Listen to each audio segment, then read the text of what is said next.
Nuestro contenido obviamente va a ser de este tema, vamos a abarcar las diferentes clasificaciones, ¿no? Porque si bien el síndrome es un conjunto de signos y síntomas, vamos a ir viendo la serie de diagnósticos diferenciales y, y también ver qué síntomas o qué pruebas de laboratorio tal vez nos podrían indicar que puede irse por este diagnóstico o por otro. También un poco del tratamiento de algunos subtipos, porque este tema es tan largo que va a ser muy corto el tiempo, 1 hora y media, pero vamos a tratar de abarcar la mayoría y lo más importante, obviamente, y vamos a terminar con las conclusiones, ¿no? Y la bibliografía para que ustedes puedan ir revisando si es que ustedes quieren. Entonces, vamos a empezar ya. Este es el caso número 1. Varón de 5 años acude a emergencia por presentar hace 15 días edemas en miembros inferiores y en párpados. Se realiza una analítica de sangre y se obtienen los siguientes resultados. Creatinina 0.5, urea 35, albúmina 2, proteína en orina 3.600 miligramos. ¿Cuál es el diagnóstico más probable? Ya chicos, eso es lo que la mayoría ha respondido, enfermedad por cambios mínimos. A ver, antes de discutir todo esto, acá somos casi personas de la misma edad, así que no tengan miedo en hablar, o puede ser por el chat también, como ustedes quieran. Y si quieren pueden cambiarse de nombre. Creo que eso se hizo en una antigua sesión y ha funcionado muy bien. Yo no tengo ningún problema, ¿ok? Así que pueden cambiarse de nombre, pueden participar y ya. Entonces, la mayoría, 83%, o sea, 10 de la sala han respondido enfermedad por cambios mínimos. ¿Alguien me podría decir por qué? ¿Por el chat o por audio? Ya, chicos. Ya, muy bien. Gracias, en verdad. Dice, es más común en niños. Ya, muy bien. Ya, entonces vamos a discutirlo. Gracias por los comentarios, en serio. Entonces, acá lo que hay que rescatar es que es un varón de 5 años. Efectivamente, la edad es muy importante en esto de síndrome nefrótico y nefrítico porque nos van a hacer orientar a diagnósticos, por ejemplo, si vamos a hablar ahorita de síndrome nefrótico, ¿ok? Nosotros tenemos dos grandes síntomas, o sea, dos síntomas estrellas que nos van a hacer orientar así es nefrótico o nefrítico. Incluso puede ser algo mixto, que es la proteinuria y la hematuria. ¿Okay? Esos dos, proteinuria más nos va a indicar un síndrome nefrótico y la hematuria un síndrome nefrítico. ¿Okay? Pero esto no es el único requisito, si bien es indispensable, en el síndrome nefrótico tenemos que encontrar principalmente tres cosas. Proteinuria en rango nefrótico, porque acordémonos que la proteinuria puede ser por otras causas también y puede ser o sea, más de 150 miligramos ya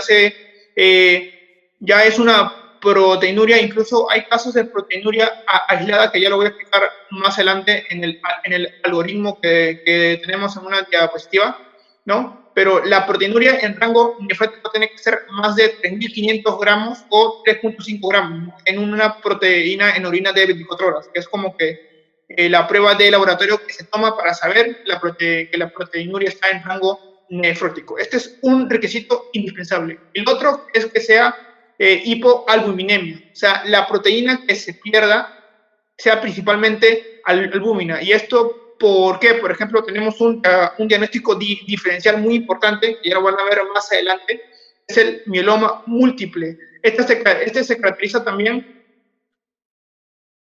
por un aumento de proteínas y también esta va a ser eliminada por la orina. En este caso no hay hipoalbuminemia, como sí hay en el síndrome nefrótico. Entonces ya tenemos dos, la proteinuria en rango nefrótico más de 3.5 gramos y la hipoalbuminemia, ¿no? Y también tenemos que tener los edemas, ¿no? Si perdemos albúmina, como ustedes saben por fisiología, vamos a perder la presión oncótica, entonces el agua se va a desplazar para el extracelular, entonces vamos a tener edema. Puede ser edemas en los miembros inferiores o edemas en los párpados, ¿no? Que caracteriza al síndrome nefrótico. Y también puede haber por ahí lo que se llama la hiperlipidemia, ¿no? O la lipiduria, principalmente porque cuando perdemos proteínas, no solamente vamos a perder albúmina, si bien albúmina es la principal que se va a perder, también se pierde inmunoglobulinas. Es por eso que las personas que sufren síndrome nefrótico son más predisponentes a que sufran infecciones. Se pierden plasminógeno y antitombina 3. Es por eso que las personas con síndrome nefrótico tienen más, se predisponen más a sufrir trastornos tromboembólicos, como por ejemplo la trombosis de la vena renal. Esto sí creo que se le quede claro porque me vino en el examen, es una fija, ¿no? De la complicación del síndrome nefrótico, la trombosis de la vena renal, justamente por la pérdida de proteínas, que en este caso sería antitombina 3 y el plasminógeno, ¿ok? Entonces, te hace más que predisponente a infecciones, a trastornos trombóticos. También se pierden proteínas transportadoras de la hormona tiroidea, así que también puede predisponer a hipotiroidismo, ¿ok? Y ya también más adelante vamos a ver otras complicaciones. Pero esas son las principales complicaciones del síndrome nefrótico, principalmente por la proteinuria, que es lo que debe haber necesariamente. Entonces, proteinuria en rango nefrótico, edemas, hipoalbuminemia y hiperlipidemia, o también esta hiperlipidemia puede desencadenar en lipiduria, ¿sí? Entonces, esta lipiduria, ¿dónde lo vamos a ver? En un examen de orina podemos ver estos vacuolas grasas que también nos va a hacer pensar en un síndrome nefrótico. Okay, pero no es tan simple, o sea, el síndrome nefrótico puede ser primario o secundario. Ya, y lo vamos a ver más adelante, pero para sustentar la clave acá es que tenemos varón de 5 años, es niño, efectivamente tiene edemas en miembros inferiores y en párpados, es un criterio que hemos mencionado, la albúmina está en 2 gramos sobre decilitro. Acordémonos que hipoalbuminemia es menos de 3.5, entonces sí cumple el otro requisito que es hipoalbuminemia. La proteína en orina es de 3.600, es más de 3.500 miligramos, también cumple con los criterios, ya tenemos los 3 criterios que necesitamos. Entonces, efectivamente, estamos ante un síndrome nefrótico. Ahora, como les había explicado, el síndrome nefrótico puede ser primario o secundario, ¿no? Entre los primarios vamos a contar la enfermedad por cambios mínimos, ¿no? La glomerulonefritis membranoproliferativa, la nefropatía membranosa y la glomerulosclerosis focal. Sí, me quedé dormido. ¿Aló? ¿Alguien quería hablar o se le prendió su micro de casualidad? Ok, ya. Entonces, con todo eso, tenemos que saber cuál es lo más importante de cada diagnóstico diferencial, ¿no? En este caso, ya para terminar con esta pregunta, la enfermedad por cambios mínimos es más frecuente en los niños y es por esto que la clave sería enfermedad por cambios mínimos, ¿ok? La glomerulonefritis estreptocócica también se puede encontrar en niños, pero tiene que tener un antecedente de una infección por estreptococo.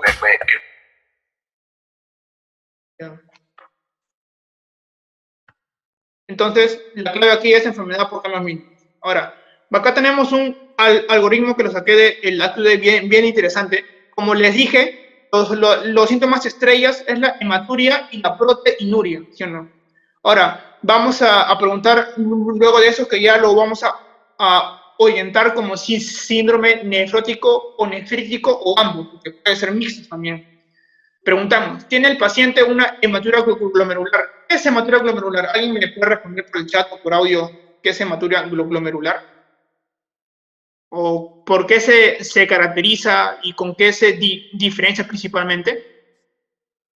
Ya chicos, no se preocupen, justamente estamos aquí. Entonces, la hematuria glomerular se va a diferenciar de la extraglomerular. ¿Cómo se diferencia esto?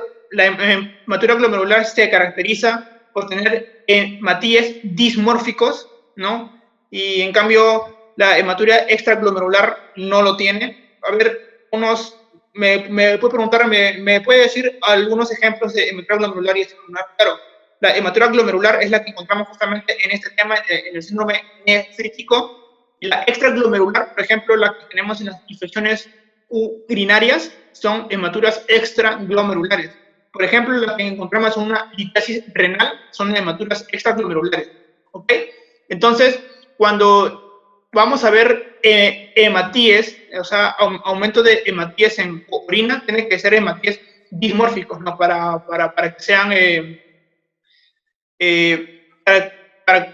categorizado como hematuria glomerular. ¿Okay? Entonces, después de preguntarnos esto, entonces nos vamos a ir por, o sea, si sí o que no. En nuestro caso, en nuestro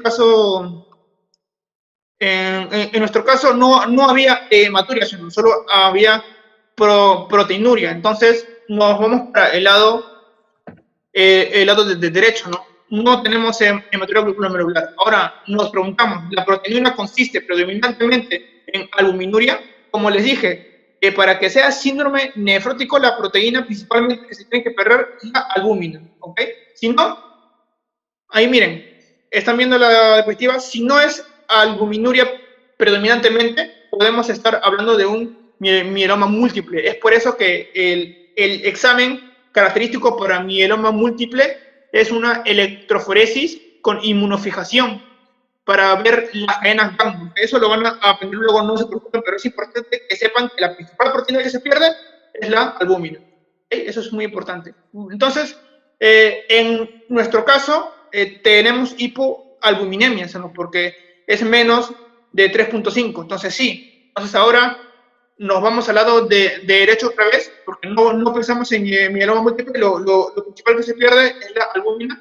Y ahora, es la proteinuria, más de 3.5 gramos, porque recordemos que otro requisito para el síndrome nefrótico es que sea proteinuria de rango nefrótico. Esto es más de 3.500 miligramos o 3.5 gramos. Y si es no, podemos estar en un caso de proteinuria aislada, ¿no? Que ya es otro tema que puede ser proteinuria ortostática o proteinuria transitoria, ¿no? Principalmente en jóvenes. Pero bueno, este no es el caso, entonces nos vamos para el lado izquierdo. Entonces, ya estamos ante un síndrome nefrótico. ¿Por qué? Porque tenemos ahí claramente dice en el cuadro la proteinuria más de 3.5, el edema y la hipoalbuminemia, menos de 3.5. ¿Okay? Listo. Y también hay un dato adicional que puede tener hiperlipidemia o lipiduria. ¿Okay? Listo. Entonces ya lo caracterizamos como un síndrome nefrótico. Ahora, ¿qué vamos a hacer ante un síndrome nefrótico? Obviamente vamos a hacer una interconsulta con nefro. El procedimiento acá, el diagnóstico definitivo siempre se va a hacer con una biopsia renal, ¿okay? Pero no siempre se va a hacer la biopsia renal. O sea, si bien es el que nos va a dar como que la última prueba que nos dice es esto o es el otro, no lo siempre vamos a tomar porque es un procedimiento muy invasivo para el paciente, ¿no? Entonces, cuando nos preguntan cuál es la mejor decisión a tomar, hay que evaluar esta parte. Y también vamos a tomar exámenes de laboratorio. ¿Por qué tomamos exámenes de laboratorio, todos estos que estoy mencionando aquí? ¿Por qué? Porque es importante descartar causas secundarias de síndrome nefrótico o síndrome nefrítico. ¿Como cuáles? Por ejemplo, ahí es la primerita, HbA1c, es hemoglobina glicosilada. ¿Por qué? Porque esto nos va a decir si es que hay diabetes o no. Y recordemos que la nefropatía diabética es la principal en todo el mundo. En general, incluso las glomerulonefritis secundarias, ya sea provocadas por diabetes, por lupus, ¿no? Nefropatía diabética, nefropatía lúpica o por infecciones, son más frecuentes que las primarias. ¿Ok? Entonces, siempre hay que tener en cuenta esto si encontramos síndrome nefrótico o síndrome nefrítico, hay que tomar hemoglobina glicosilada pensando en diabetes. El complemento C3 y C4 va a ser muy importante porque nos va también, recordemos que el lupus va a tener una hipocomplementemia. También el ANA es para el lupus, no son anticuerpos antinucleares, y el anti-DNA también lupus y enfermedades autoinmunes en general. Otra cosa que no se deben olvidar es tomar serología para hepatitis B, C y VIH, porque también son causas secundarias de nefropatías. Los anticuerpos anti-receptor de fosfolípido A2. ¿Alguien sabe? A ver si parece que todo lo estoy hablando yo. ¿Alguien por el chat o por el audio me puede decir para qué nos podría servir este anticuerpo? Si han leído la fisiopatología de los diferentes diagnósticos diferenciales de síndrome nefrótico, ¿me puede responder? A ver, ¿alguien sabe? Sin miedo, o sea. Ya, sí, efectivamente, un causa me respondió por privado. Sí, es para nefropatía membranosa. Vamos a acordarnos que siempre hay causa primaria y causa secundaria. La nefropatía membranosa se puede asociar a virus de hepatitis B, pero la primaria se relaciona con este factor muy importante que es el anticuerpo antireceptor fosfolípido A2, ¿ok? Si tenemos esto, nos va a indicar que es nefropatía membranosa. ¿Y por qué tomamos esto? Porque ya no va a haber necesidad de hacer una biopsia renal que es muy invasiva para el paciente. Entonces, tomando solo este autoanticuerpo, o podemos diagnosticar que efectivamente es nefropatía membranosa, ¿ok? También hay inmunoficación para medir las cadenas libres, inmunoficación, que es para las gamapatías monoclonales, ¿no? Principalmente el mieloma múltiple. Y otras serologías para ver otras infecciones también más frecuentes. Entonces, acá lo que no se tienen que olvidar es que no descartar causas secundarias, como diabetes, como hemoglobina glicosilada, lupus, como complemento ANA y anti-DNA. Y infecciones como virus hepatitis C, virus hepatitis B y VIH, ¿ok? Eso es lo que quiero que se lleven. Hemoglobina glicosilada, serología para hepatitis C, B y VIH, y complemento y ANA y anti-DNA, ¿ok? Descartar las causas secundarias. A ver, seguimos. Ahí está. Como les dije, el síndrome nefrótico puede ser causa primaria o causa secundaria. Sí, no te preocupes, sí, para nefropatía membranosa. Para el lupus tenemos lo que es el ANA, anticuerpos antinucleares y el complemento, ¿ok? Ya, pasamos de eso. Ahora vamos a ver cuáles son las causas de síndrome nefrótico primario, y es esto lo que tienen que saber justamente, ¿no? Enfermedad por cambios mínimos, que ya saben son más frecuentes en niños. Niño con síndrome nefrótico, 80% al 90% es enfermedad por cambios mínimos. Incluso no es necesario tomar biopsia, porque ¿qué le vas a tomar biopsia a un niño? Entonces puede ser muy invasivo. Entonces, como el 90% casi de los niños con síndrome nefrótico es enfermedad de cambios mínimos, se asume este diagnóstico y se trata, ¿ok? Ya luego vamos a ver el tratamiento. Glomerulosclerosis focal y segmentaria. Sí, a ver, vamos a conocer un poco de la fisiopatología de esto, ¿no? Ustedes saben que la enfermedad por cambios mínimos es como una podocitopatía. A ver, hablando más en general, las glomerulopatías pueden ser por causa que no por inmunocomplejos, sí por inmunocomplejos, ¿no? Los que no son por inmunocomplejos, por ejemplo, son las podocitopatías, ¿no? O sea, los podocitos, ustedes saben que son parte de la barrera de filtración, y si tenemos daños en los podocitos, entonces va a haber una mayor salida de proteínas, ¿no? Entonces, por esto que se da todo esto del síndrome nefrótico. Ustedes ya saben. Pero lo que les quería decir es que tanto la enfermedad por cambios mínimos como la glomerulosclerosis focal y segmentaria responde a este mecanismo fisiopatológico, que es una podocitopatía, ¿ok? O sea, pueden haber linfocitos T que van a atacar los procesos podocitarios de la membrana de los podocitos. Entonces, esto va a hacer que haya más permeabilidad y se pierdan las proteínas. Esto es tanto enfermedad por mínimos y glomerulosclerosis focal y cementaria. Y la nefropatía membranosa es muy distinta, porque esta sí se da por inmunocomplejos, ¿no? Que se van a depositar en el subepitelial, ¿ok? Son depósitos subepiteliales. ¿Y por qué esto de subepiteliales? Porque es importante reconocer la localización de los depósitos, porque cuando vamos a tomar biopsia y hagamos microscopía electrónica, vamos a reconocer en dónde están los inmunocomplejos, si están subepiteliales, o sea, entre la membrana basal glomerular y el podocito, si está subendotelial, o sea, por el endotelio, por debajo del endotelio, si está en la intramembranosa, en la misma membrana, o está mesangial, en las células mesangiales del glomerulo. Ustedes ya conocen esto, pero es importante saber los depósitos, en qué localización están, ¿no?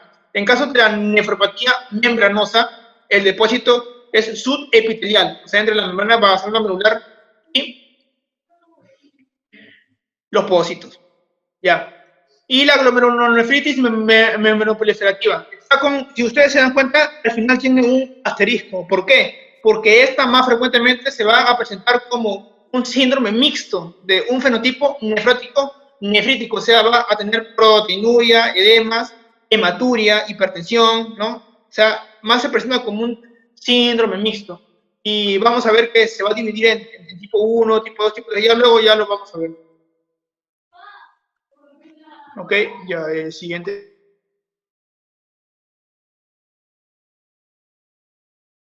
Como les dije, la causa secundaria es muy importante porque incluso puede ser más frecuente que las primarias. Acá tenemos enfermedad por cambio mínimo, se puede asociar a VIH, al linfoma de Hodgkin, a alergias también, a AINES, ¿no? Y anemia falciforme también. Entonces, hay que recordar algunas asociaciones, porque si nos preguntan un paciente con antecedente o que toma tratamiento para linfoma de Hodgkin y tiene síndrome nefrótico y es un niño, enfermedad por cambios mínimos.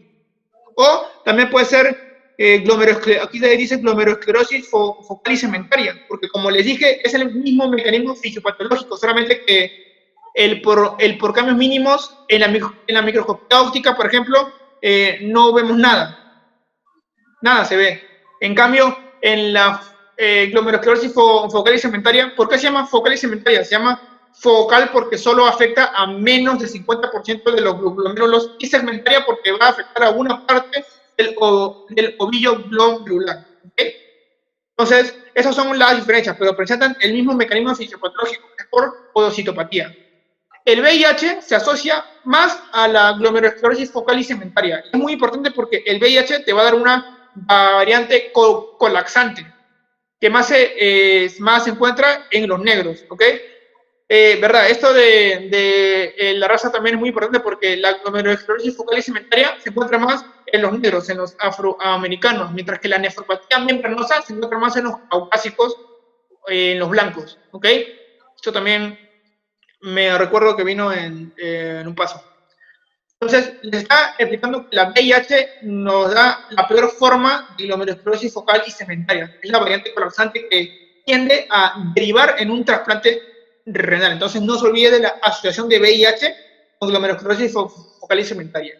El linfoma de Hodgkin, las alergias y los AINES se asocian más a lo que es enfermedad por cambios mínimos, ¿ok? En los niños, ¿ok? Eso tampoco no se olvide. Y la anemia falciforme también se asocia a glomerulosclerosis focal y cementaria, ¿ok? Ya. La nefropatía membranosa, yo dije, se encuentra más en los caucásicos, en los blancos. Como les había explicado, el autoanticuerpo contra el receptor de fosfolipasa A2 es el que nos da el diagnóstico de nefropatía membranosa primaria, y las secundarias se asocian más a hepatitis B, como ven ahí, ¿no? El lupus, el captopril, y los tumores sólidos. Entonces, no se olviden de eso, que la asociación de nefropatía membranosa con virus de hepatitis B y los demás, pero como que lo más importante son el virus de hepatitis B, el captopril y los tumores sólidos. ¿Okay? Ya, la glomerulonefritis membranoproliferativa en asterisco, les dije por qué, porque presenta un patrón mixto, tanto nefrótico como nefrítico, se asocia más a virus de hepatitis C, acuérdense, y más el tipo 1, ya vamos a ver los tipos más adelante, pero entonces ya vamos viendo que VIH, glomerulosclerosis focal y segmentaria, virus de hepatitis B, la nefropatía membranosa, virus de hepatitis C, a la glomerulonefritis membranoproliferativa, ¿ok? Esto debe quedar claro para ver las asociaciones más importantes. Además, también vamos a ver que el patrón membranoproliferativo se asocia a microangiopatía traumática. ¿Alguien me puede decir ejemplos de microangiopatía traumática? A ver, para no hacer esta clase un monólogo. Exacto, muy bien. O sea, principalmente hay dos, ¿no? Que es la PTT, la púrpura trombótica trombocitopénica, ¿no? Y el SHU, ¿no? El síndrome urémico hemolítico. Sé que son muchos nombres esto, ¿no? Pero no se preocupen que también lo van a ver más adelante. Como les dije, que el mieloma múltiple lo van a ver en hematología. Las microangiopatías trombóticas SHU y PTT también lo van a ver en hematología. Así que es importante mencionarlo, porque también puede ser causas de síndrome nefrótico. En este caso, una causa secundaria de glomerulonefritis membranoproliferativa. ¿Ya? ¿Estamos? Entonces, otra vez, para que no se olviden, VIH, glomerulosclerosis focal y segmentaria, variante colapsante, virus de hepatitis B, la nefropatía membranosa y virus de hepatitis C, glomerulonefritis membranoproliferativa. Chévere. Seguimos. Aquí está. También es muy importante que... Esto es lo que les dije. Vamos a principalmente 4 síndromes nefróticos primarios. Enfermedad de cambios mínimos, glomerulosclerosis focal y segmentaria, nefropatía membranosa y glomerulonefritis membranoproliferativa. A ver, ¿qué caracteriza la enfermedad por cambios mínimos? Es el principal en el niño, casi 90% es el niño que, entonces, un niño con síndrome nefrótico no va a hacer pensar en enfermedad por cambios mínimos. ¿Okay? Y como le dije, se asocia más a atopías, alergias, acné y linfoma de Hodgkin. En la microscopía óptica, como dije, no vamos a ver nada, más bien en la electrónica vamos a ver FISMEN, ¿no? de los procesos podocitarios, ¿no? Un borramiento o una fusión de los procesos podocitarios. Mientras que en la glomerulosclerosis focal y segmentaria, que presenta el mismo mecanismo fisiopatológico, también es una podocitopatía, también vamos a ver el FISMEN o borramiento de los procesos podocitarios o pedicelos o la función de esto, pero además va a haber un daño glomerular, ¿no? Que es en menos del 50%, por eso se llama focal segmentaria, porque solo se afecta una parte del ovillo glomerular. Eso ya está claro. Mientras que la enfermedad por cambio mínimo tiende a presentarse como un síndrome nefrótico puro, ¿no? Como lo vimos en el primer caso, que no había hematuria, bueno, 20% puede tener hematuria, pero generalmente ese síndrome nefrótico puro, en la glomerulosclerosis focal y segmentaria es más flexible, puede presentar hipertensión o insuficiencia renal, ¿no? Que ya son características de un síndrome nefrítico. ¿Está asociado a qué? Ahí lo ven, a obesidad, a reflujo, a heroína, VIH y disminución de masa renal. Lo principal aquí, se recuerdan, la VIH se relaciona con glomerulosclerosis focal y segmentaria variante colapsante. Acuérdate que también las glomerulosclerosis focal y segmentaria son más frecuentes en los de raza negra, los afroamericanos principalmente, y también se asocia con la droga heroína. Eso también acuérdense. Listo. Luego tenemos que diferenciar también la nefropatía membranosa y la glomerulonefritis membranoproliferativa. La nefropatía membranosa en histología, o sea, en patología, va a presentar un patrón muy importante que es spikes and domes, ¿no? Que son como unas dunas, ¿no? Como unas dunas spikes, ¿no? Sí entienden que se van a ver en la patología. Y como les dije, la nefropatía membranosa ya no es una podocitopatía. Las podocitopatías eran la enfermedad por cambios mínimos y la focalitis cementaria. En este caso ya estamos hablando de inmunocomplejos, o sea, como una especie de enfermedad autoinmune. Entonces, cuando tomemos la inmunofluorescencia, acuérdense que también son como que cuando tomamos la biopsia, vamos a hacer microscopía óptica, microscopía electrónica y inmunofluorescencia. En la microscopía óptica o de luces, vamos a ver, o sea, algo general. En la electrónica ya vamos a ver los depósitos en qué localización se encuentran. O sea, se acuerdan que le dije subepitelial, subendotelial, eso con la microscopía electrónica. Y la inmunofluorescencia, vamos a ver principalmente qué encontramos: inmunoglobulina G, inmunoglobulina M, inmunoglobulina A, o el complemento, ¿no? C3, C4, eso principalmente, ¿ok? Entonces, esos son los diferentes exámenes que vamos a tomar. En este caso, en la inmunofluorescencia, en nefropatía membranosa, vamos a encontrar inmunoglobulina G y C3. O sea, es tanto una enfermedad por inmunocomplejos como el complemento, ¿ok? Y ya les dije el patrón Spike, no se olviden de eso. Y como le dije, tanto como la VIH era la hemofilitis focal cementaria, el virus de hepatitis B se asocia a nefropatía membranosa. Además, la nefropatía membranosa son más frecuentes en los caucásicos o en los de raza blanca, ¿ya? Cerrado eso, ¿no? La glomerulonefritis membranoproliferativa, como le dije, tienen 3 tipos. Ahí lo pueden ver en su pantalla. Puede ser el tipo 1 o el tipo 2 y el tipo 3. El tipo 1 se caracteriza porque es un depósito subendotelial y mesangial. El depósito, el tipo 2, también llamada enfermedad por depósitos densos, se va a encontrar intramembranosa. Y el 3 es un depósito en todos. O sea, en el tipo 3 vamos a encontrar depósito subepitelial, depósito subendotelial, depósito intramembranoso y depósito mesangial. En todas partes. ¿Ok?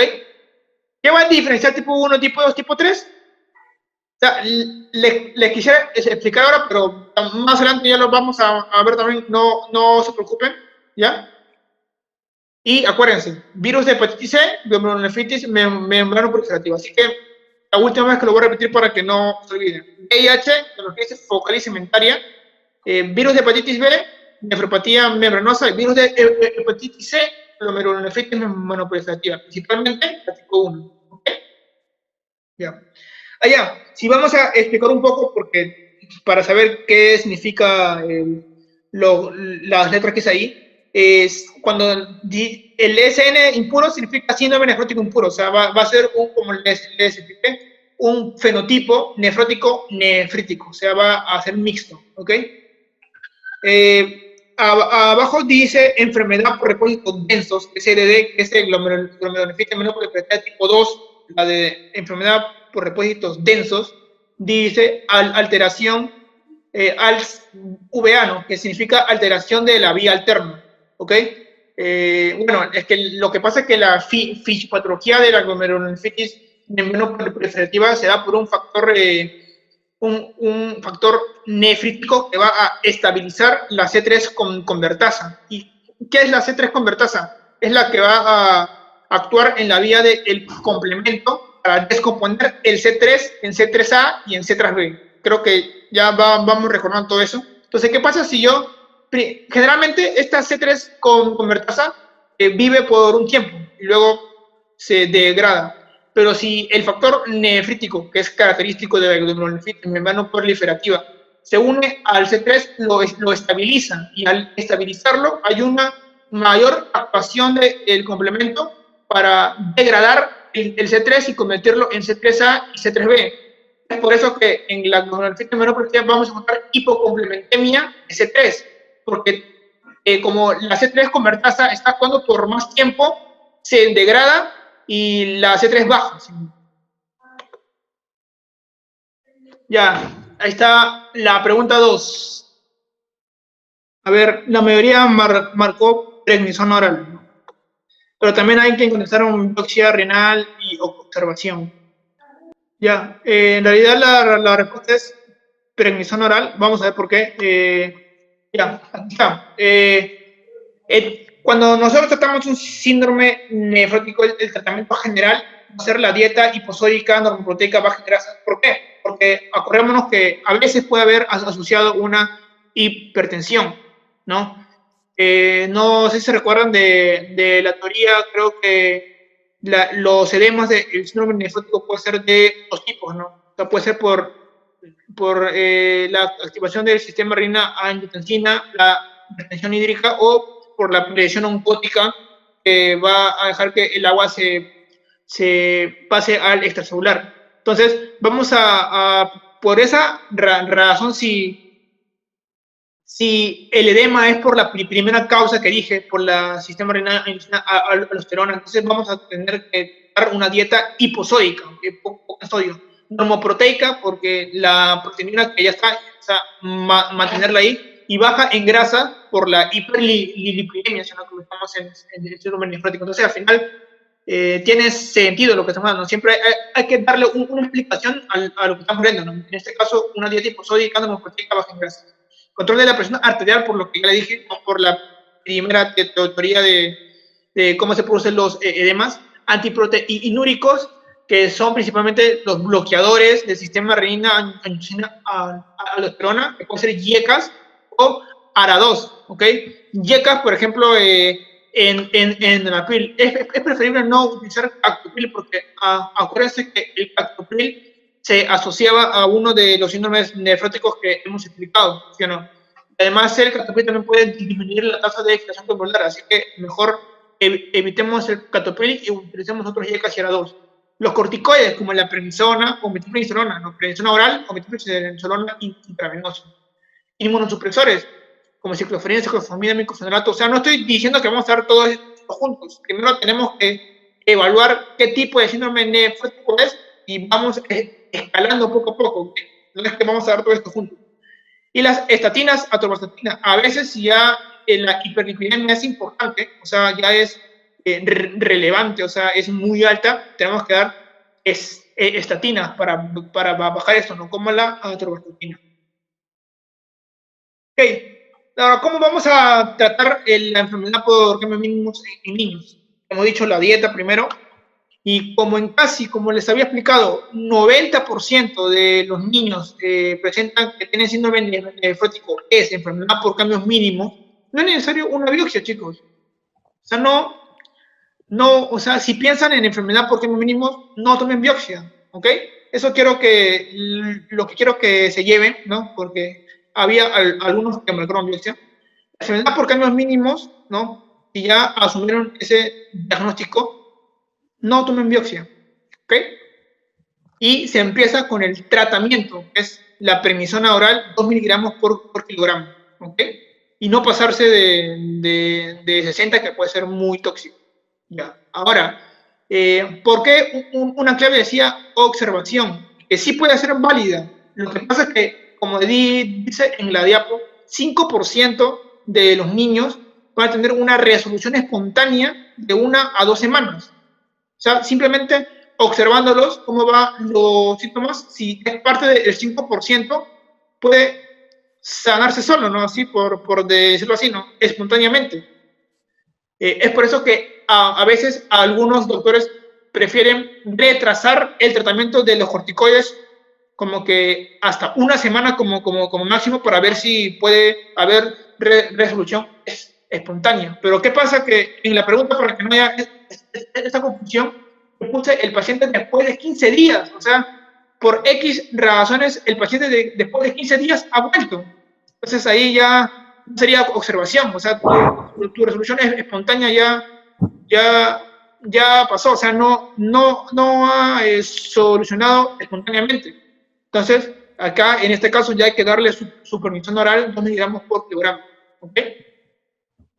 Y ahí también los requisitos para la terapia empírica, porque, como hemos dicho, no es necesario la biopsia, pero la biopsia es el que va a decir si efectivamente esta enfermedad por cambios mínimos o no. Entonces lo que vamos a ver es un tratamiento empírico, porque estamos suponiendo por el 90% que es una enfermedad por cambios mínimos. Se da, si es niño, obviamente, porque el síndrome nefrótico en niños es lo que me orienta a enfermedad por cambios mínimos de 1 a 10 años, que no tenga ningún signo de síndrome nefrítico. ¿Por qué?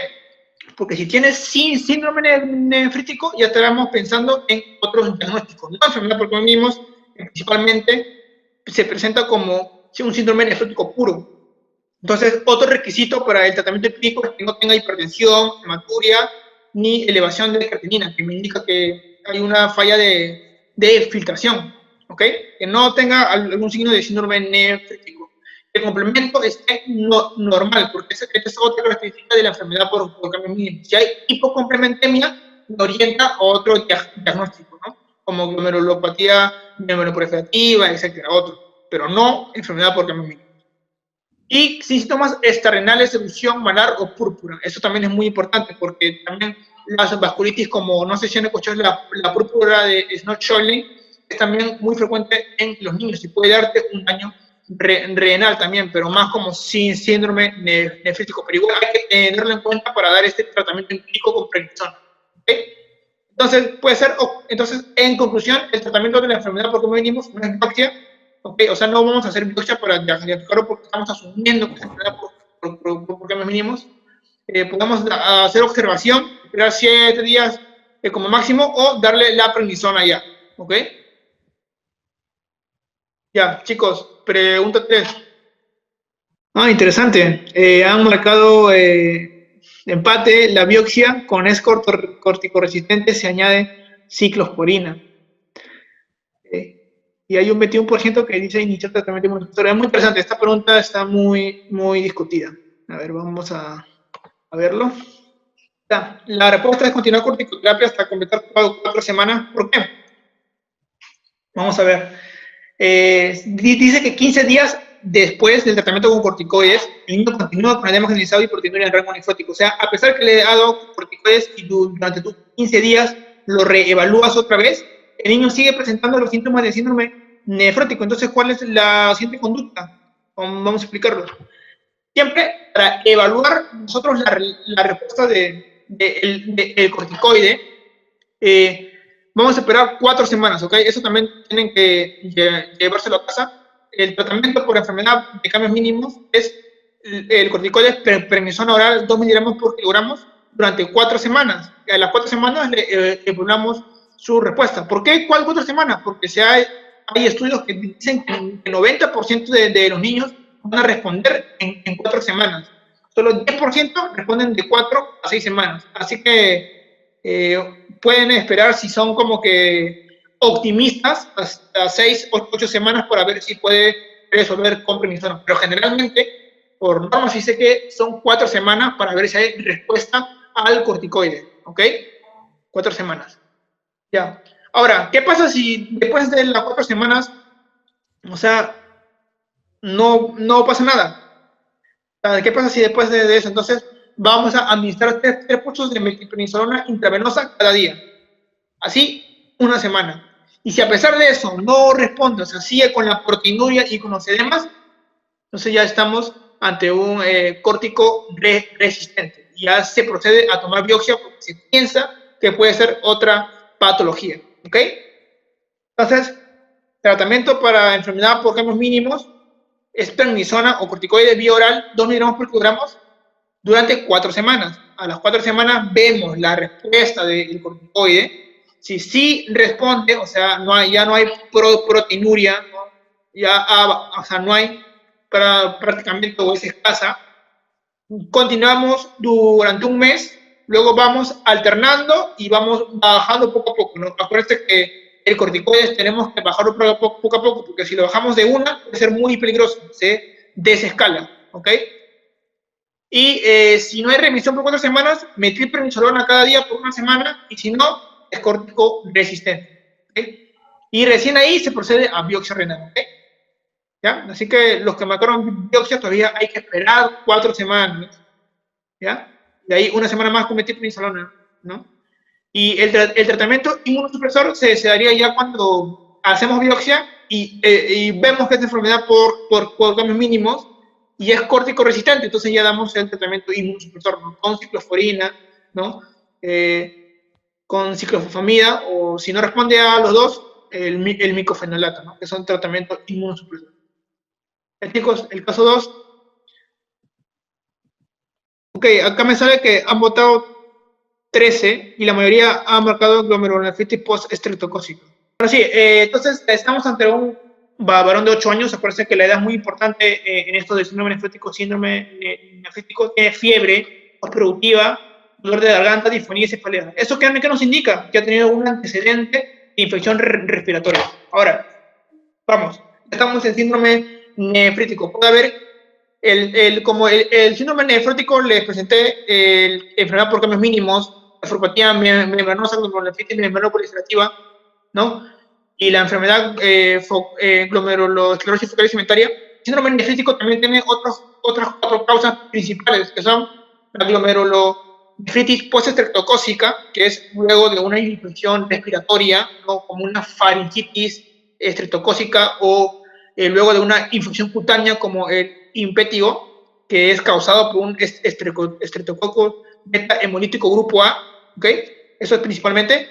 Luego de la glomerulonefritis postestreptocócica está la nefropatía por inmunoglobulina, que también puede ser por una infección respiratoria, ¿ok? No se olviden de eso, yo no compartí los resultados. Así que los que marcaron nefropatía por inmunoglobulina no están lejos de, o sea, no es que se hayan equivocado así, o sea, puede ser también porque también tiene como antecedente una infección respiratoria, que está como en este caso 2. Entonces, ¿cuál va a ser la diferencia entre una postestreptocócica y una nefropatía por inmunoglobulina? El tiempo de latencia. Generalmente la nefropatía por inmunoglobulina se da durante la infección. En cambio, la glomerulonefritis postestreptocócica se da con un tiempo de latencia de 1 a 3 semanas. ¿Qué quiere decir esto? Que si hay síntomas de síndrome nefrótico en menos de 7 días de la infección, hablamos de una nefropatía por inmunoglobulina. Mientras que si pasa más de 1 semana de la infección y aparecen los síntomas del síndrome nefrótico, hablamos de glomerulonefritis postestreptocócica. ¿Ok? Tener en cuenta eso. Ahora, los que están en azul, o sea, son los que nos dice que es un síndrome nefrítico, ¿no? Los edemas los encontramos en el síndrome nefrítico. La orina rojiza, marrón y fétida es una hematuria glomerular, ¿no? Porque acuérdense que la orina como Coca-Cola es la hematuria glomerular, mientras que la orina más rosada es una hematuria extraglomerular, ¿ya? Tenemos hipertensión, eso también es para síndrome nefrítico. Abajo dice hipocomplementemia, eso lo vamos a ver también más adelante, ahorita lo vamos a ver. Los hematíes, 50 por campo, tenemos hematuria, eso también va con síndrome nefrítico. Leucocituria también va con síndrome nefrítico, los linfocitos hemáticos también. Y la proteína en orina de 24 horas, 800 miligramos. No estamos, o sea, tenemos proteína, pero no es de rango nefrótico, ¿no? Y la albúmina, 4.2, es más de 3.5, tampoco, entonces tampoco estamos hablando entonces no hablamos de un síndrome mixto, estamos hablando de un síndrome nefrítico puro. ¿Okay? Entonces, un niño con antecedente de infección respiratoria que presenta un síndrome nefrítico puro, lo más probable es que sea una glomerulonefritis postestreptocócica. ¿No? Ahí está. Ya hemos explicado por qué. Ahora, ¿por qué he subrayado hipocomplementemia C3? Porque otra diferencia de la nefropatía por inmunoglobulina y glomerulonefritis postestreptocócica es justamente esto. Las glomerulonefritis postestreptocócica presentan hipocomplementemia transitoria del C3, mientras que la nefropatía por inmunoglobulina tiene los niveles de complemento normales. ¿Ya? Entonces, tengan en cuenta eso para diferenciar nefropatía por inmunoglobulina A y glomerulonefritis postestreptocócica. Semanas presentó esta infección y hace 1 semana, o sea, ha presentado los síntomas del síndrome nefrítico. Esto significa que ha pasado 2 semanas, ¿no? Entonces, justamente, por eso este tiempo de latencia nos dice que efectivamente es glomerulonefritis postestreptocócica, además de la hipocomplementemia transitoria que es característica de la postestreptocócica, ¿ok? La nefropatía por inmunoglobulina se da durante la infección respiratoria y los niveles de complemento son normales.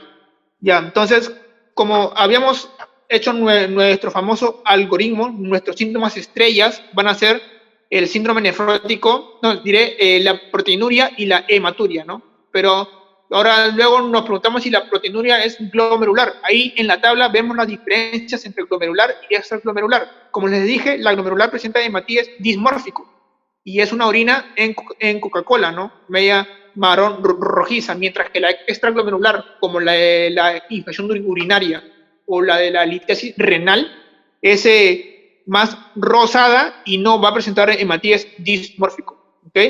Ahora ya no nos vamos a ir para el lado derecho del síndrome nefrótico, sino para el lado izquierdo, que es el síndrome nefrítico, y nos vamos a hacer la pregunta si la proteinuria es más de 500 miligramos. ¿Por qué nos hacemos esta pregunta?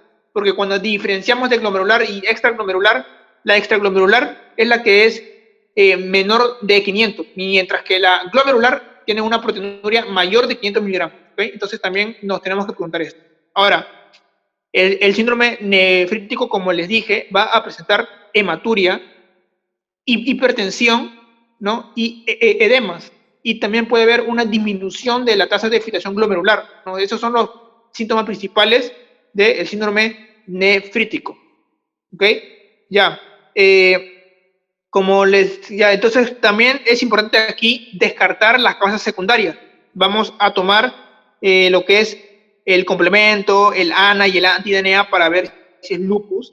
El ANCA, ¿por qué tomamos el ANCA? Porque también hay las vasculitis, ¿no? Como la granulomatosis de Wegener, el síndrome de Chern-Strauss, ¿no? Van a presentar ANCA, entonces también son diagnósticos diferenciales del síndrome nefrítico, ¿ok? El anti-GBM, ¿no? Los anticuerpos antimembrana basal glomerular, estos son característicos del síndrome de Ghost-Pastur. ¿Se recuerdan del anticuerpo antirretrofa folipasa 2 que me decía que era nefropatía membranosa y ya no era necesario tomar una biopsia? Acá también tenemos uno parecido, que es el anticuerpo antimembrana basal glomerular, ¿no? Que nos va a indicar que es el síndrome de Ghost-Pastur o enfermedad riñón-pulmón. ¿Y qué es esto? O sea, lo que pasa es que en la membrana basal glomerular encontramos el colágeno 4, ¿no? Y va a haber anticuerpos contra una cadena del colágeno 4. Entonces, esto se encuentra principalmente en el alveolo y en el glomérulo. Entonces, por eso estos dos órganos son los más dañados. ¿Y cómo lo vamos a reconocer? Si hay hemoptisis. Entonces, síndrome nefrítico más hemoptisis es enfermedad de Ghost-Pastur, ¿ok? No olvidarse de ese diagnóstico, que es un diagnóstico diferencial muy importante del síndrome nefrítico, ¿ya? Bueno, seguimos. También hay que descartar por las infecciones, VIH, hepatitis B, hepatitis C, como habíamos dicho antes. Y nada, siguiente. Acá, muy importante, como tenemos diagnósticos diferenciales en el síndrome nefrótico, también tenemos diagnósticos diferenciales en el síndrome nefrítico, ¿no? Que van a ser causados por inmunocomplejos, por anticuerpos antimembrana basal glomerular y por ANCAS. Entonces, aquí está justamente lo que les había comentado. Por los inmunocomplejos son la nefropatía por inmunoglobulina A, ¿no? También está el autoinmune por lupus, una causa secundaria, por infección, VIH, hepatitis B, hepatitis C, y la glomerulonefritis membranoproliferativa. ¿Se recuerdan de esa que hablamos en el síndrome nefrótico, que presenta un fenotipo mixto? También se encuentra en esta causa de síndrome nefrítico por inmunocomplejo. La antimembrana basal glomerular, como les dije, es la enfermedad de Ghost-Pastur, ahí lo podemos ver, o enfermedad riñón-pulmón, y los ANCAS para las vasculitis, ¿no? Hay que diferenciar el P-ANCA y el C-ANCA, ¿no? Ahí tenemos el síndrome de Chern-Strauss, la poliangitis microscópica y la granulomatosis de Wegener, ¿okay? También en la inmunofluorescencia, si se dan cuenta, si se va a afectar los inmunocomplejos, se depositan principalmente en el subepitelio, en el subteotelio y en el mesangio. Así que la inmunofluorescencia va a detectar como que si fueran un patrón granular. Mientras que el antimembrana basal glomerular va a reconocer solo la membrana basal glomerular. Entonces va a ser un patrón lineal. Y el ANCA, o sea, como no es ni por inmunocomplejos ni por anticuerpos, va a ser una enfermedad pausinmune, o sea, casi ni siquiera es inmune, casi ni se nota en la inmunofluorescencia. Siguiente. Ok, y la diferenciación, ahí está, y de cada uno, ya acuérdense, la enfermedad de Gauss-Pactur, síndrome nefrítico con hemoptisis, ¿ok? ¿Ya? La glomerulonefritis postestreptocócica y la nefropatía por inmunoglobulina, acuérdense, tienen un antecedente de infección respiratoria, pero la diferencia es el tiempo de latencia y el complemento, ¿no? Siguiente, Sam. Ahí pueden ver, ahí les he puesto la diferencia de la glomerulonefritis postestreptocócica y la nefropatía por inmunoglobulina, que es hipocomplementemia de C3 transitoria en postestreptocócica. Y el tiempo de latencia, o sea, más de una a 3 semanas, la postestreptocócica. Mientras que durante la infección respiratoria, nefropatía por inmunoglobulina y complemento normal, nefropatía por inmunoglobulina. ¿Ok? Importante diferenciar esa parte. Entonces, ahí respondan cuál es el siguiente mejor paso ante la glomerulonefritis postestreptocócica.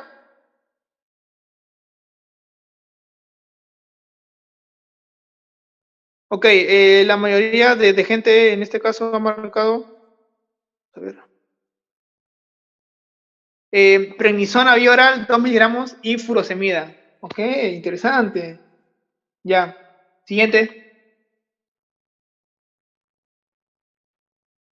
Siguiente, ya vamos a ver por qué es esa clave. Ya, nosotros sabemos que es un síndrome nefrítico, pero esto no es como la enfermedad por cambios mínimos. O sea, la enfermedad por cambios mínimos, o sea, simplemente por el hecho de ser un niño y ser un síndrome nefrótico, se asumía que era una enfermedad por cambios mínimos y se daba el tratamiento empírico y no se tomaba biopsia.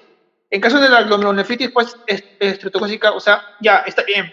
Presenta hipocomplementemia transitoria de S3, ya está bien que haya tenido un antecedente de infección respiratoria con tiempo de latencia, pero todavía no has confirmado que esa infección es por estreptococos, o sea, puede ser otra bacteria y, o sea, puede desbaratar todo el diagnóstico que tenía, entonces todavía no puedes asumir que es glomerulonefritis postestreptocócica, entonces tenemos criterios diagnósticos para postestreptocócica, que son los hallazgos clínicos de nefritis aguda, que efectivamente lo teníamos, ¿no? Hematuria, glomerular, hipertensión, ¿no? Teníamos edemas, ya, eso sí lo tenemos. Y la documentación de infección reciente por estreptococo beta hemolítico grupo A. Eso es lo que nos falta para efectivamente pensar en una glomerulonefritis postestreptocócica. Tenemos que confirmar que hay un antecedente de infección respiratoria por estreptococo, ¿ok? Entonces tenemos que hacer un cultivo de garganta en caso que sea una infección respiratoria, ¿no? En caso que pensemos en una faringitis estreptocócica o un cultivo en piel, en caso que pensemos en un impétigo, ¿no? También causado por estreptococcus piógenes, ¿no? ¿Okay? Otra cosa que hay que diferenciar es que la infección respiratoria generalmente es de 1 a 3 semanas, mientras que el impétigo es de 3 a 6 semanas, ¿ok? Eso también hay que diferenciar el tiempo que va a demorar en aparecer el síndrome nefrótico. Entonces, para efectivamente confirmar que es un estreptococo, se hace un cultivo en garganta en piel o se mide serológicamente lo que es la antiestreptolicina O, ¿ok? Entonces, por eso la clave era hacer un cultivo y o medir la antiestreptolicina O para confirmar que es un diagnóstico de estreptococo. Ya chicos, el cultivo de garganta salió positivo. También la antitoxina, doblemente confirmado que es estreptocócica, ya hemos confirmado que es lo que puede ser estreptocócica. ¿Cuál es el siguiente mejor paso? Hay como que un empate entre amoxicilina y captopril y medidas de soporte, porque la reacción espontánea es dentro de 1 a 2 semanas. Ya, no se preocupen, vamos a explicarlo. A ver, ya, esa es la clave. Ahorita vamos a explicarlo como la anterior pregunta, no se preocupen. Ya, el tratamiento del síndrome nefrítico, como teníamos un tratamiento en general del síndrome nefrítico, también tenemos uno del síndrome nefrítico que es igual, dieta hiposódica, ¿no? Porque no queremos aportar a que la hipertensión se agrave, y la normoproteica, ¿no? Obviamente. El control de la presión arterial, porque tenemos que controlar que no haya una hipertensión y que aumente la presión arterial de una manera muy elevada. Antiproteinúricos también, ¿no? Bloqueadores del sistema renina intestinal aldosterona, ¿no? IECAS, ARA2. no captopril, acuérdense, no usen captopril. Y esto se usa principalmente en proteinurias más de 1 gramo, porque si es menos de 1 gramo es insignificante, ¿no? Y no es necesario usar. Inmunosupresores, ¿no? Si ya estamos escalando los corticoides, acá también, si es glomerulonefritis estreptocócica, podemos usar antibióticos. Es una complicación tan grave. Acuérdense que la fisiopatología del edema del síndrome nefrótico es por la disminución de presión oncótica, o sea, simplemente el agua se está desplazando a otro espacio. Si damos un diurético, vamos a disminuir este edema extracelular y lo que va a quedar en el intravascular va a ser poco. O sea, hay que tener mucho cuidado con dar diuréticos en el síndrome nefrótico, ¿okay? Principalmente no se recomienda, solo en anasarca, o sea, cuando es un edema generalizado, pero si no, no, porque podemos empeorar la condición del paciente. Por eso es importante conocer el mecanismo fisiopatológico de los edemas, ¿no?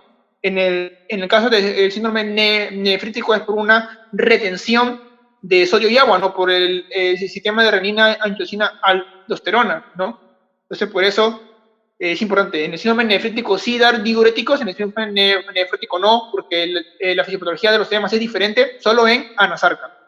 Entonces, ¿cuándo damos antibióticos? Cuando la infección aún está presente. Cuando la infección aún está presente, podemos dar antibióticos. Penicilina, como amoxicilina, o en caso que sea alérgico a la penicilina, podemos dar eritromicina, ¿ok? Pero cuando la infección está presente, al momento del diagnóstico. El tratamiento es de soporte, porque la mayoría de niños presentan una lesión importante en 1 o 2 semanas. Esto es cierto.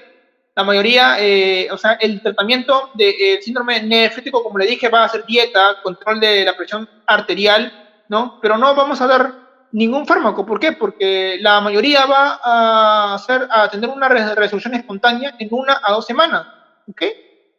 Entonces, acuérdense de eso, muy importante. Y podemos dar ¿qué cosas podemos dar para, o sea, cuando hablamos del tratamiento de soporte, hablamos de un tratamiento sintomático, o sea, disminuir los edemas con diuréticos de asa, por ejemplo, furosemida, la dosis 1 miligramo por kilogramo intravenoso, dieta con restricción de sodio y agua y control de la presión arterial. Esto es lo que se llama tratamiento de soporte, ¿ok?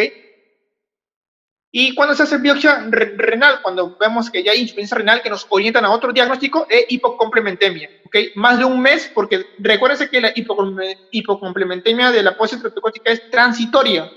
Si pasa 1 mes y sigue con hipocomplementemia, ya me está orientando a otro diagnóstico, ¿no? Que podría ser glomerulopatías del C3, ¿no? Que son glomerulopatías membranoproliferativas, ¿ok? Pero nos está haciendo orientar a otros diagnósticos, ¿ya? Entonces, el tratamiento de pólisis estreptocócica, esperar observación, y el tratamiento de soporte con diuréticos, control de presión arterial y dieta, pero principalmente se resuelve en 1 o 2 semanas. Ya, el caso 3, darle un tiempo para que lean. Ay, ya, chicos, a ver, lo que la mayoría ha marcado es glomerulonefritis membranoproliferativa tipo 1. Entonces, eso quiere decir que sí me han escuchado, chicos, muchas gracias. Ya, entonces, vamos a ver, es un varón de 60 años, ¿ok?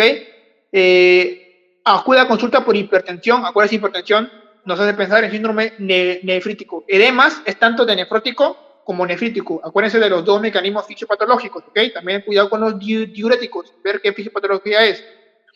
Hemoglobina glicosilada, ya dijimos, ¿para qué? Para descartar nefropatía diabética. En este caso está...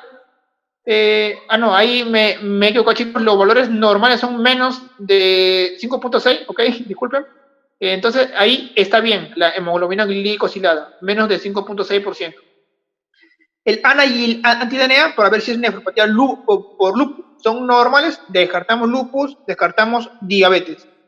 Creatinina y urea, la creatinina está 1.36, está bien, para descartar si hay una insuficiencia renal, ¿no? También podemos calcular la tasa de filtración glomerular, pero bueno. La albúmina, 2.96, está menos de 3.5. Hay hipoalbuminemia. Nos orienta al síndrome nefrótico. Y en la serología hay virus hepatitis C positivo. Entonces, paramos las antenas, decimos hepatitis C, ¿con qué se relaciona más? Con glomerulonefritis membranoproliferativa, ¿ya? Ok. Pero en las claves encontramos 2. la tipo 1 y la tipo 2, que también se llama enfermedad de depósitos densos. Entonces vamos a seguir leyendo. Hipocomplementemia de C3 y C4. ¿Eso dónde lo encontramos? En la tipo 1, ¿no? Ya vamos a explicar por qué ahorita. El sedimento urinario, encontramos hematuria, leucocituria y síndrome hemático. Eso nos hace pensar en síndrome nefrítico. Y la proteinuria, la proteína en 24 horas es 4 gramos, o sea, es más de 3.5 gramos. Hay proteinuria en rango nefrótico, nos orienta a síndrome nefrótico. Entonces, acá tenemos un patrón mixto. Este patrón mixto está por síndrome nefrótico.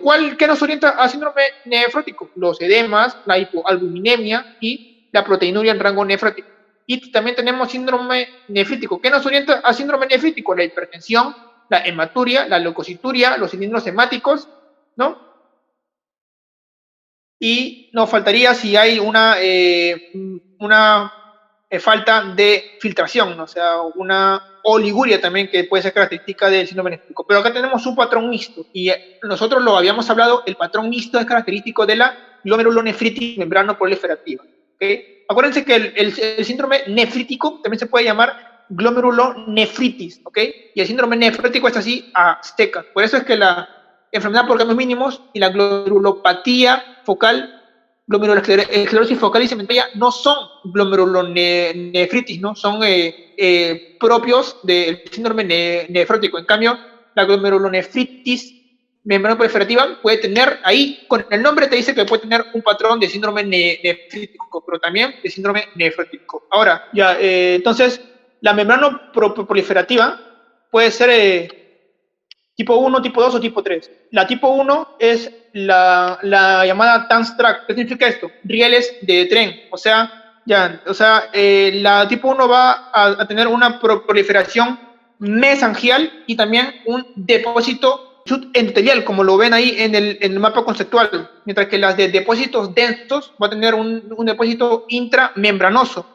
Y la tipo 3 va a ser en todos lados, o sea, puede ser depósito subendotelial, subepitelial, intramembranoso y mesangial. Ahora, como les había explicado, el factor nefrítico está tanto en la tipo 1 como en la tipo 2, pero en la tipo 2 va a ser solo por una disregulación de la vía alternativa del complemento, o sea, solo va a ser depósitos del complemento. En cambio, la tipo 1 va a ser por depósitos de inmunocomplejos y el complemento, ¿ok? Es por eso que la tipo 1 va a presentar hipocomplementemia de C3 y C4, mientras que la tipo 2 o por depósitos densos solo va a presentar hipocomplementemia de C3. La C4 va a ser normal. Por eso, en el caso decía hipocomplementemia de C3 y C4, entonces eso nos orienta más a la tipo 1. Asociado a virus de hepatitis C, eso nos orienta más a la tipo 1. Entonces la respuesta es glomerulonefritis membranoproliferativa tipo 1. Ya, la última pregunta, chicos. ¿Cuál no es una complicación del síndrome nefrótico? Muy bien, chicos, es encefalopatía hipertensiva, la mayoría ha marcado eso. Y justamente yo les quería hablar de esto porque es lo que, o sea, algo parecido me vino en el examen, o sea, no así, obviamente, y me vino todo un caso y la respuesta era trombosis de la vena renal, una complicación del síndrome nefrótico. Entonces, es importante conocer las complicaciones del síndrome nefrótico. La proteinuria masiva del síndrome nefrótico te puede dar pérdida de albúmina. Esto en los niños puede llevar a la desnutrición y la falla de Medro, o sea, falla en el crecimiento, ¿ok? Pérdida renal de la inmunoglobulina, o sea, si perdemos inmunoglobulina, que también son proteínas, ya que tenemos una proteinuria, vamos a ser más predisponente a las infecciones. Pérdida de la lipoproteinlipasa nos va a orientar a que haya hiperlipidemia. Pérdida de la antihistamina 3 cicloaminogen que les había dicho antes nos va a orientar a complicaciones trombóticas como la trombosis de la vena renal. Pérdida de globulinas unidas a hormonas tiroideas, o sea, las proteínas transportadoras, nos va a predisponer a hipotiroidismo. Entonces, estas pérdidas de proteínas nos pueden llevar a distintas complicaciones. Y en las claves había una que decía encefalopatía hipertensiva. Esta es una complicación del síndrome nefrítico, porque recordemos que el síndrome nefrítico debuta con hipertensión. Y si la hipertensión es grave, entonces va a ser el síndrome la encefalopatía hipertensiva, ¿ok? Entonces, muy bien, chicos, era encefalopatía hipertensiva. Sammy, creo que me salté una pregunta, ya para explicarla ya nada más, atrás. Esa. O sea, creo que ya no la votación, voy a explicarla nada más. Dice, ¿cuál es una característica de la glomerulonefritis membranoproliferativa tipo 1? Como les había dicho, el patrón TransTrack es el llamado patrón rieles de tren. O sea, ¿y cómo se da esto? Significa que como la membrana proliferativa tipo 1 tiene los depósitos subendoteliales y también tiene los depósitos mesangiales, va a ocasionar que haya un engrosamiento de la membrana basal glomerular y el mesangio se va a interponer entre esta membrana basal glomerular, originando una doble membrana basal glomerular que se llama rieles de tren o patrón Stans-Track. ¿Okay? Acuérdense de eso. Depósitos mesangiales y subendoteliales no, porque habíamos dicho que son depósitos mesangiales y subendoteliales. ¿Ok? Presencia de factor nefrítico ya les había explicado, el estabilizador de la C3 convertasa es este factor nefrítico que es el mecanismo fisiopatológico de la glomerulonefritis membranoproliferativa. Hipocomplementemia de C3, hemos dicho, la hipocomplementemia de C3 sola, esta enfermedad por depósitos densos, mientras que la hipocomplementemia de C3 y C4 es membranoproliferativa tipo 1. En este caso dice hipocomplementemia de S3 es característico del tipo 1 también, sino que faltaría añadir C4. Y lo importante que también quiero que se lleve asociado al virus de hepatitis C. Acuérdense, virus de hepatitis C, membrana proliferativa tipo 1. Virus hepatitis B, nefropatía membranosa. VIH, glomerulosclerosis focal y segmentaria. Antecedentes de infección respiratoria, nefropatía por inmunoglobulina A y post-estreptocócico. ¿Okay? Ahí ya diferencia por el tiempo de latencia, ¿no? Entonces la clave ahí es depósitos mesangiales y subepiteliales, ¿no? Porque son mesangiales y subendoteliales. Ya saben, vamos a las conclusiones. Bueno, chicos, entonces las conclusiones finales para terminar esto. Acuérdense de los dos síntomas estrellas en el algoritmo que hemos visto. Pueden revisar ustedes en el Act Today. El algoritmo está bien bonito, bien explicado. La proteinuria y hematuria son los síntomas estrellas. De ahí vamos a ver para dónde vamos. O es un síndrome nefrótico, o es un síndrome nefrítico, o es un síndrome mixto. ¿Okay? Las glomerulonefritis secundarias son más frecuentes que las primarias. Acuérdense de esto. Por eso es importante descartar las secundarias con hemoglobina glicosilada para descartar diabetes, ANA para descartar lupus, también el complemento para descartar lupus y las infecciones, serología de virus hepatitis C, virus hepatitis B y VIH. ¿Okay? Eso no se tiene que olvidar. ¿Cuál es la glomerulopatía más frecuente? La nefropatía membranosa, que es una secundaria, ¿ok? Es la más frecuente. ¿Cuáles son los síndromes nefróticos primarios? Son la enfermedad por cambios mínimos, la nefropatía membranosa, la membranoproliferativa y la focal segmentaria. El síndrome nefrítico, la postestreptocócica, la rápidamente progresiva, la rápidamente progresiva es como que una evolución final de las glomerulonefritis, que va a formar como semilunas, se van a ver como semilunas en la microscopía óptica, que nos indica ya un daño crónico, ¿ok? Ya que puede llevar a un mal pronóstico. Y la inmunoglobulina A y postestreptocócica. Acuérdense de esos dos que tienen antecedentes postestreptocócica. Y hay que confirmar que tiene un antecedente de infección por estreptococo. ¿Cómo? ¿Con cultivo o con antiestreptolicina O? ¿Ok? Acuérdense de eso, por favor. Estoy diciendo lo más importante. Y la de Goodpasture, acuérdense, hemoptisis, síndrome nefrítico más hemoptisis, pensar en una enfermedad riñón-pulmón o enfermedad de Goodpasture. Ok, ya les dije siempre de descartar las causas secundarias.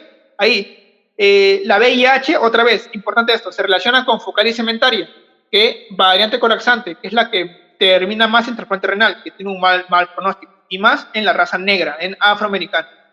La hepatitis C con membrana proliferativa tipo 1, ¿no? Ya hemos explicado. La hepatitis B con nefropatía membranosa, ¿no? La nefropatía membranosa son más frecuentes en caucásicos o blancos. ¿Ya? Y ya explicamos lo de las diferencias de glucósica y inmunoglobulina A, ¿no? Acuérdense el tiempo de latencia A. No olvidarse que la nefropatía inmunoglobulina A se puede confundir con púrpura de Genoz-Schönlein. ¿Cuál es la diferencia? Que por inmunoglobulina solo va a dañar al riñón, solo daña al riñón. En cambio, la púrpura de Genoz-Schönlein, que también es por inmunoglobulina, daña al riñón, pero presenta la triada clásica, que es artritis, dolor abdominal y púrpura. Si tienen estas tres cosas y además un daño renal por inmunoglobulina, púrpura de Genoz-Schönlein, ¿ok? Y acuérdense del tratamiento general, con dieta hiposódica y normoproteica, con baja en grasas, control de la presión arterial. Podemos dar diuréticos, ver el mecanismo fisiopatológico, no dar diuréticos en síndrome nefrótico porque puede disminuir el intravascular, ¿no? En el síndrome nefrítico sí es recomendado dar diuréticos en anasalga, tenemos que dar diuréticos antiproteinúricos, bloqueantes del sistema renina-angiotensina aldosterona, ¿no? Como YECA sobre 2, no captopril, porque el captopril puede disminuir la tasa de filtración glomerular. Y inmunosupresores ya, cuando no funcionan los corticoides, ya hay que dar inmunosupresores, ciclosporina, ciclopamida, y si es resistente a estos dos, el micofenolato, ¿ok? Ok, y creo que eso es todo, ¿no? Bien. Ahí está la bibliografía para que puedan revisarlos todos. En el algoritmo del ActuDay está muy bien explicado los diferentes diagnósticos, el mecanismo fisiopatológico, o sea, eso lo pueden leer, ¿no? En videos, en todo eso, y ahí está la encuesta, chicos. Muchas gracias. ¿Ya? Ya, chicos, muchas gracias y nos vemos en una próxima oportunidad. Cualquier pregunta, saben que tienen mi correo y les voy a pasar las diapos luego. Y cualquier pregunta que tengan, pueden preguntarme, son libres. Así que gracias, Sammy, gracias, chicos. Nos vemos en una próxima oportunidad.